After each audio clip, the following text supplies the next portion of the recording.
Welcome to Markets Radar with Jeremy Quintanilla on the Age of Jeremy podcast feed. My name's Jeremy Quintanilla, and in this show, I talk to you about markets, stocks, bonds, crypto, and everything in between, and then give you my take on what it all means. I'm recording this on June 23rd, 2026 at 10:17 a.m. So the news might have changed by the time you hear it, see it, listen to it. Something might have changed. Make sure that you follow me at Age of Jeremy, really working to grow my social media channels. If you could follow me on Instagram and X and LinkedIn, that would be fantastic. And make sure to join my Age of Jeremy Dope Insights and Updates, where I post extra content. I put the news feeds in there from my main show on Age of Jeremy. And I'm really excited because this week we should be having my conversation with the Junior Achievement Operating Officer, Annie Landers. I sat down with her about a month ago to talk to her about BizTown. What is the focus of Junior Achievement and where Junior Achievement is headed in the future? So if you want to watch that live, you can subscribe to this show on Spotify. You can also subscribe to my YouTube at Age of Jeremy. But let's get into the news for today. SpaceX stock briefly dips below its initial open level. Several times this morning, SpaceX shares crossed below $150, the level at which they first opened on June 12th when the stock went public. Stock in Elon Musk's rocket company plunged 16% yesterday. That would be June 22nd, which is its biggest one-day decline since its blockbuster IPO. SpaceX has also launched its first public bond sale, targeting at least $20 billion in senior unsecured notes to refinance a $20 billion bridge loan and fund artificial intelligence and data center expansion with investment grade ratings such as BBB plus from Fitch. Multiple reports confirm SpaceX is seeking at least the $20 billion through senior unsecured notes, marking its first public bond issuance. Fitch BBB Plus rating has been assigned to the proposed senior unsecured notes. Moody has rated it Baa1 and BBB rating, which these are not junk grade bonds, but they're not top tier bonds either. Probably based off of where that it's just been the IPO just happen. Also probably based on the fact that they have not had a profitable quarter yet, and much of what their business model is research focused. And so again, and by research focused, I mean that it takes a lot of time to get their products to market. I know that they're moving very fast into the data compute space, and they're moving fast into AI. But again, it gives the illusion. It gives the difficulty is the fact that this is for AI infrastructure, and we're starting to see a bubble in it. And my guess is that also has something to do with why the bonds were loaded. The bond sale follows SpaceX's record IPO, which raised nearly $86 billion and pushed its valuation above $2 trillion. SpaceX reported holding about $100.8 billion in cash, providing substantial liquidity to support its expansion. Shares experienced short-term declines, as we have mentioned already. Now, again, the reason why they're issuing the bonds, though, is to avoid shareholder dilution. So, since it just did its IPO, and so the company is aggressively investing in the AI compute infrastructure, which, in my opinion, is the beginnings of a bubble. And it's also investing in its next generation Starship development, and then obviously the Starlink expansion. If you don't know what Starship it is, it's a fully reusable super heavy lift launch system that's developed by SpaceX, and the goal is to get the crew and cargo to Earth orbit, the moon, and then Mars, and obviously beyond, which is the future of our space economy. And the reason why this is important for me to talk to each of you about and what my opinion is on it, I think in the long run, SpaceX is going to do a lot for humanity. And I think that we're going to see an increase in more companies going public in the space economy infrastructure. Not only will we get a bubble in AI over this period of time, we'll also start to get probably a bubble into the space economy. And I think that we need to have a space economy so that we can become a multiplanetary species. So I'm not against that. But I do think it's warrants that everybody that's listening to this start doing research of what it means to be a space economy, what it means to be a multiplanetary species, and the technologies and the commodities that are going to help drive that, and those are the things that you want to invest in. Now, while I do think that we're building an AI bubble, I do think it's important to start getting pieces of AI inside of your stock portfolio or tech that's geared towards AI. This could be a play. I don't think this is specifically the best play. I personally think Google is one of the best plays for artificial intelligence. Google just recently announced that they're doing a 75 million, or I believe $75 million investment into A24, the production company, because A24 wants to utilize Google DeepMind inside of probably some type of the production portion of their movies, which not only is going, and maybe the animation piece of it too, to help with that, or the special effects side of it. So again, AI is not going away, and it's just going to be continuously integrated into our systems and processes. But I do think that it's important to note that we are going to see an AI bubble. We'll eventually see a space economy bubble, but both of these pieces should be inside of your portfolio, along with commodities. One of the things that we forget about is there are rare earth minerals that go into a lot of this. There's silicon that goes into a lot of it. One of my favorite plays on silicon is Corning. You can go research Corning. They used to make like the glassware, but they also own a silicon fabrication company. So that's something that I've been investing into my portfolio.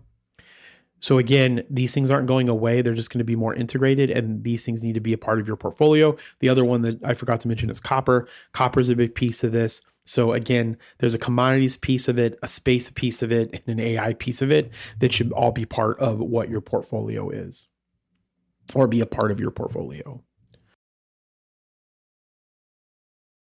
Now, getting into some other news. Today, Walmart Inc. officially agreed to acquire a platform called Vibe.co. This move is specifically designed to fuel and expand Walmart's connected television advertising business. While the financial terms of the agreement have not yet been disclosed to the public, the deal is fully expected to close by the end of this fiscal year. Now, at first glance, a retail giant buying an ad tech platform might just seem like standard corporate expansion, but there's a very deliberate strategy at play here. So again, Vibe.co is essentially a platform built to simplify advertising offerings, and it is specifically tailored for small and medium-sized brands. So again, Vibe.co is a platform where you can go and put your advertisement on there, and it will feed up visual ads to other platforms where there is essentially it's a self-serve ad platform for television is really what it is. The platform gives smaller businesses streamlined tools to easily promote their products and accurately measure the performance of their ad campaigns. So by acquiring this, Walmart's planning to scale up Vibeco's technology. Ultimately, this acquisition will make it far easier for smaller companies to launch and manage their advertising efforts. Now, this is a highly targeted play for Walmart, particularly when you look closely at their seller ecosystem.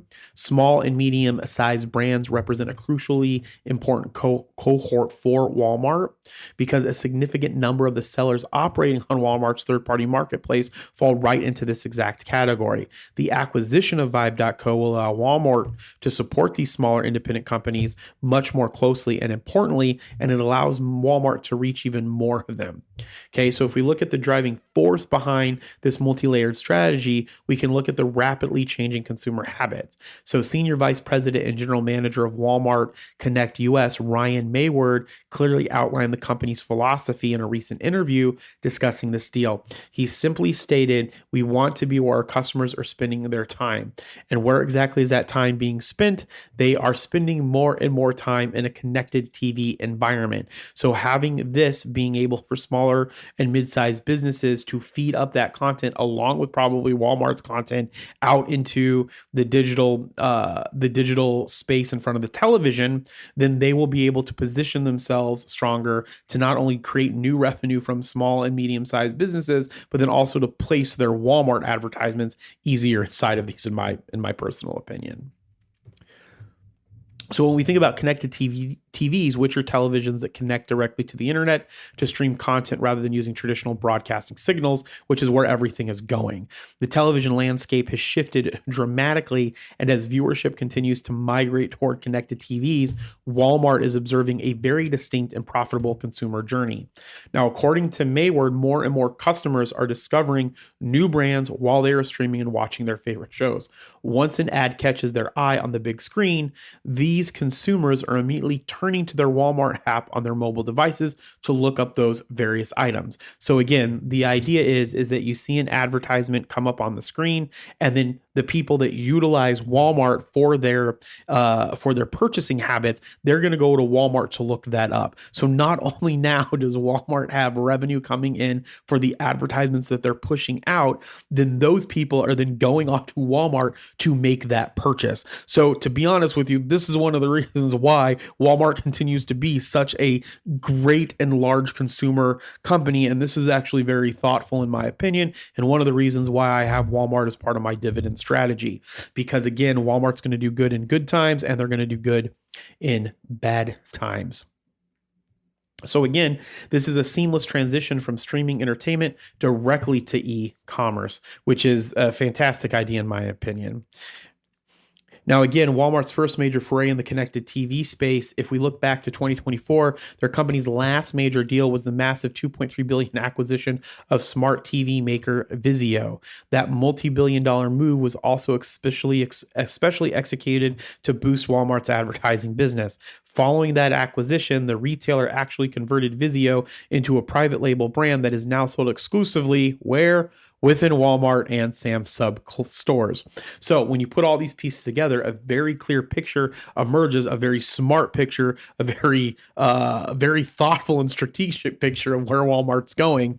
The Vizio acquisition in 2024 gave Walmart the hardware and the physical living room space. Now in 2026, the Vibe.co acquisition gives them the software and the platform capabilities to easily onboard small and medium-sized businesses in that connected TV ecosystem. So again, it's an end-to-end strategy to capture ad dollars from their massive pool of third-party marketplace sellers.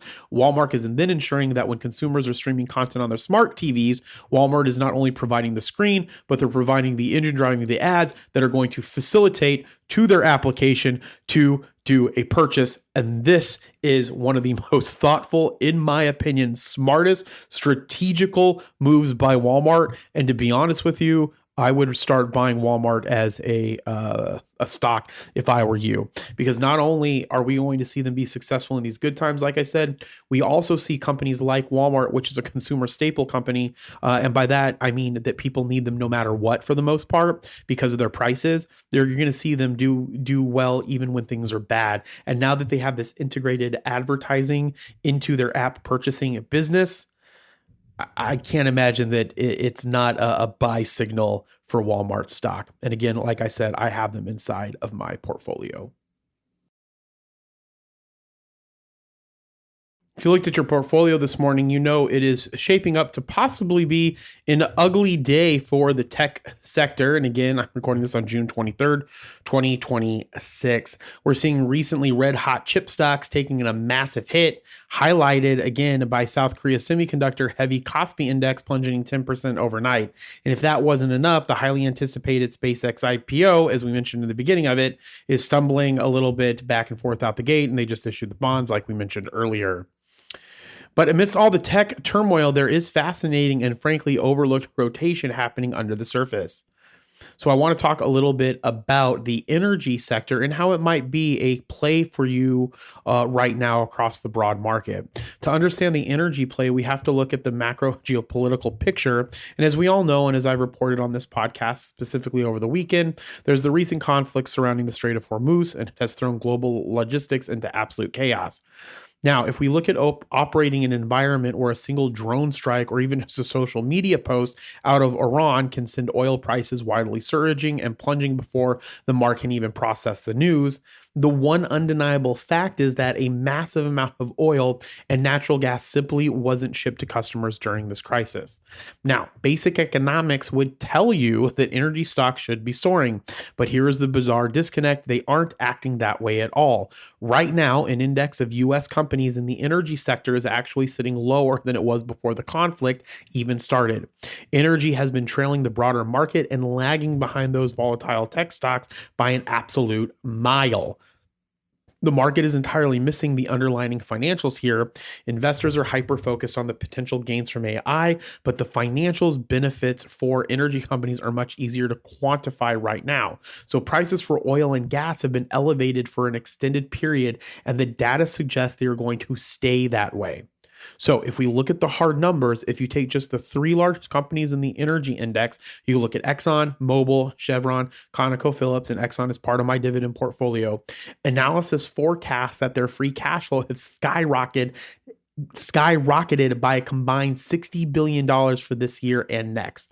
Add in the two largest refineries, Valero and Marathon, whose free cash flow expectations are up $18 billion. Across just those five major players, we are looking at a staggering 53% increase in cash that can be distributed to shareholders. And again, why Exxon is part of my dividend portfolio. On the demand side of this equation, it is virtually locked in. Private and government stockpiles of oil and refined products across the globe have been severely depleted by the recent disruptions. So countries are going to be forced to refill those reserves, which essentially guarantees extra sustained demand moving forward. Now, there are some analysts that note that the nations caught short by the supply chain breakdown, specifically India and Australia, might even overcompensate as they restock. This geopolitical crisis has completely changed where customers want to buy their barrels. The market is now placing a massive premium on politically stable regions far away from those war zones. Now, because of this, hydrocarbon reserves and vital infrastructure located mostly in the Western Hemisphere are incredibly well positioned to command a premium on the stock market. So despite all the guaranteed demand and cash generation, the valuations are completely skewed. This 160-year-old energy industry doesn't have the sexy growth promise of, say, space exploration or artificial intelligence, so it's being completely ignored because people drive off of their emotions, and energy or oil is kind of a little bit boring when you think about it, but energy needs to be here because, again, we need energy to do all the things that we enjoy in our society. So to help put this in perspective, the entire US energy sector is currently worth half as much as Nvidia alone. The three largest energy producers combined are worth less than Micron, which is a company that operates a notoriously cyclical tech business. Okay. Now you can do something like a halo trade. And so a halo stands for heavy assets, low obsolescence. So in the weeks leading up to the recent war, we saw this trade start to rip through US stocks. Investors were realizing that while AI was busy disrupting once high flying knowledge businesses and software companies, and there was the physical and heavy infrastructure demand, it was disrupting all of this. The energy infrastructure is the ultimately heavy asset. It has incredibly low obsolescence, and right now it is sitting on an absolute cash windfall. So if we look at the fact that it's a heavy asset, there's less likely for it to become obsolete because it's been here for a while and we're going to need energy into the future. This might be something that you want to put into your portfolio. So what I would recommend for everybody, go research Exxon, go research Valero, ConocoPhillips, Mobil. Again, I personally have Exxon in my portfolio as part of my dividend strategy. So again, if you don't know, one of the things that we teach in the Warrior Academy is how to create cash flow. And that cash flow is passive cash flow. And one of the easiest and best ways to get into passive cash flow is through dividend producing ETFs or dividend producing stocks. The reason why I have some of these stocks like Walmart and Exxon in that portfolio, because it helps balance out the actual asset valuation of the portfolio against heavier risted option income ETFs that might have more volatility with its asset value or net asset value.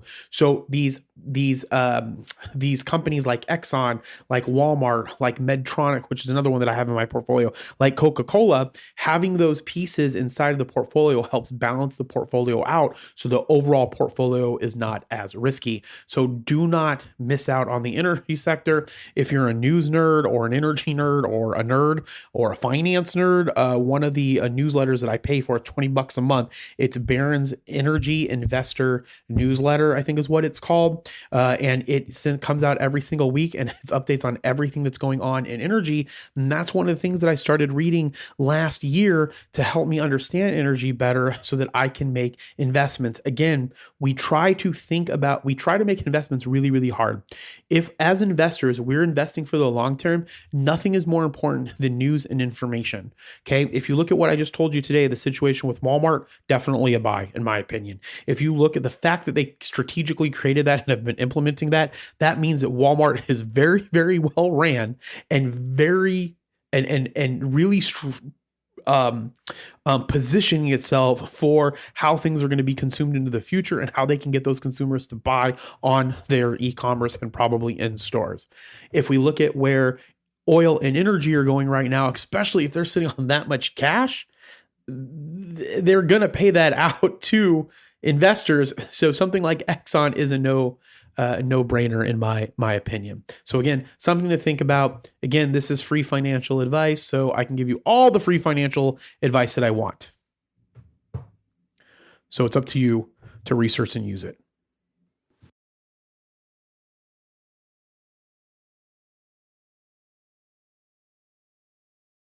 We're in the midst of witnessing a profound political transformation across Latin America.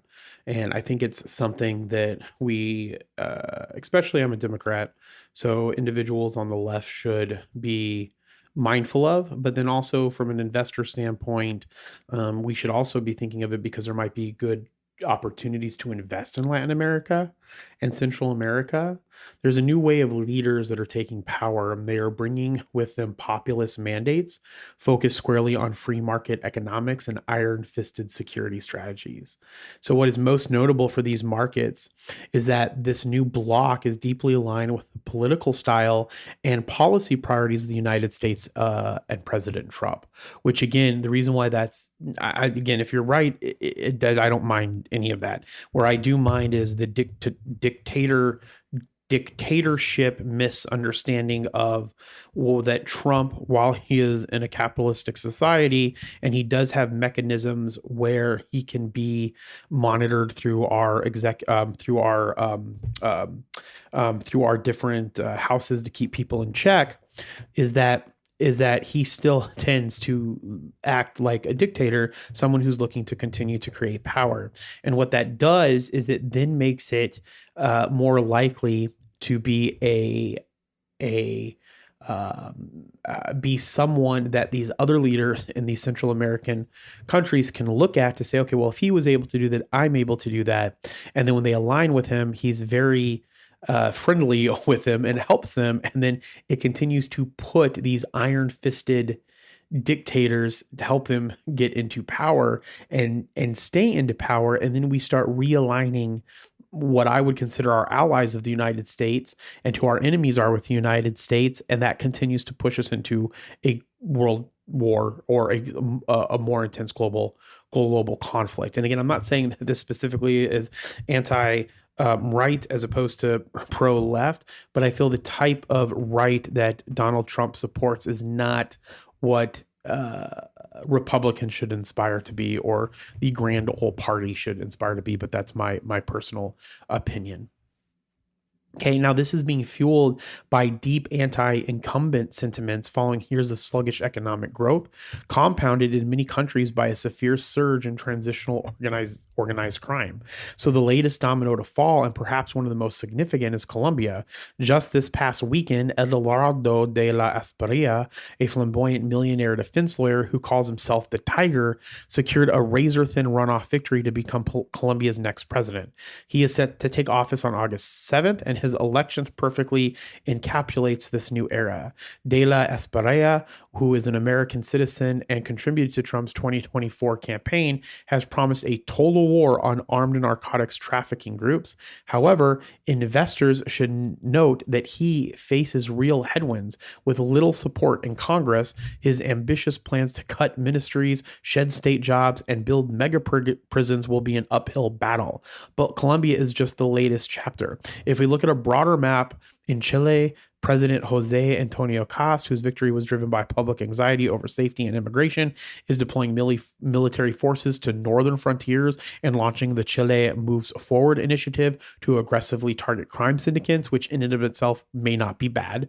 In Ecuador, President Daniel Noboa, now in his second term, is utilizing the armed forces to patrol major cities and directly control the federal prison system, treating transnational gangs as terrorist organizations, which again may not be that bad, depending on how far that goes and to what human rights are violated in regards to it. We are seeing a similar playbook in Costa Rica with President Laura Fernandez Delgado is tightening border enforcements with U.S. surveillance technology and aligning her country's trade policies directly to the United States. So we are starting to see a growing group of individuals in Latin America align themselves with our current regime inside of the United States, which is the MAGA regime, essentially.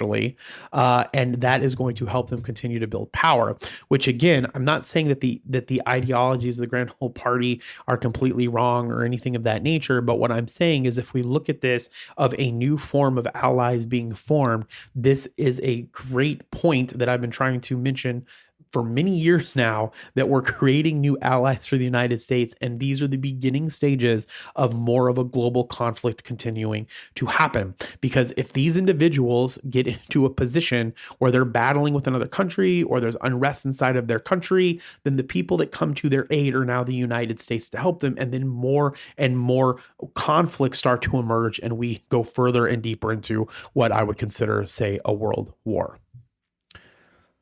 Now, for the markets, the economic implications of this alignment could be very massive. We're seeing a coordinated pivot away from Chinese state investment and a rush to secure partnerships with the U.S. So if we look at Peru, for example, Keiko Fujimori is promising a deregulatory shock specifically designed to pivot Peru away from China and toward the Trump administration, where it should be something that we continue to do, or I'm not disagreeing with this, we should be continuing to do this to strengthen our North American alliance with Central America. Central America and the United States and Canada should work closer to each other. And I don't necessarily think that this is a bad thing. I think that this could be a bad thing for the way in which Trump goes against people that are against him or have an opinion of him. So what it does is it just makes his dictatorship that much stronger. In Honduras, President Nafre Asfura is entirely reversing his predecessor's foreign policy by cutting off mainland Chinese influence and restoring formal diplomatic ties with Taiwan. So what are we seeing? We're seeing more of Latin America align themselves with Trump and aligning themselves away from China, which again does what exactly? It puts us more into a global world conflict, especially as China, as you saw my post maybe on my Instagram, that China is now positioning itself to go into Taiwan over the next 5 years would be my guess. Now, when you zoom out, this ideological group is actively offering the U.S. a powerful counterweight to, again, block Chinese economic expansion in the region, which again, I'm technically not 100% against. I think that we should, as one United States of America, these are Americans in my opinion, Central Americans, United States of Americans, Greenlanders, and Canada, we should all be working together to make our continent super strong. So I'm not necessarily fully against it. It's just I'm against it because of the person that's in charge is a piece of shit. And I think that if anybody goes against him, then we ruin all of these strong ties that we're building right now. And if those ties maybe don't align with the next person that's in charge, these things could continuously flip-flop back and forth. If we talk about Bolivia and Venezuela, two countries experiencing dramatic economic overhauls. In Bolivia, President Rodrigo Paz recently broke 2 decades of mostly left-wing rule. He is aggressively aiming to restore foreign investor confidence by ending costly fuel subsidies and currency controls, moves that officials hope will unlock a financial aid package currently being negotiated with the International Monetary Fund.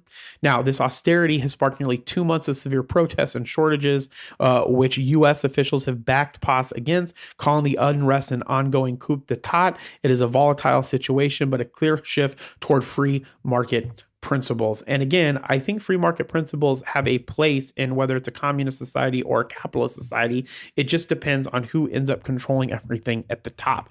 If we continue to make the United States the main person, then we essentially just have a dictatorship where the United States runs the entire world, which is essentially kind of what's starting to happen in some degree. Or what ends up happening is those leaders become dictators. So again, you have to be able to provide a strong socialist government in these places.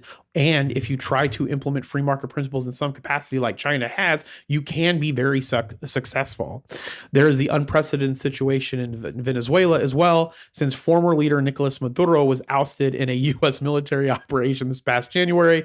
Interim President Delcy Rodriguez has executed a forced pivot. While ostensibly a socialist, she has purged Maduro's loyalists and supercharged diplomatic cooperation with the U.S. to outlast this transition. The U.S. now is acting as the de facto gatekeeper for Venezuelan economy, managing its massive oil sales and revenues, which is the real reason why we're there.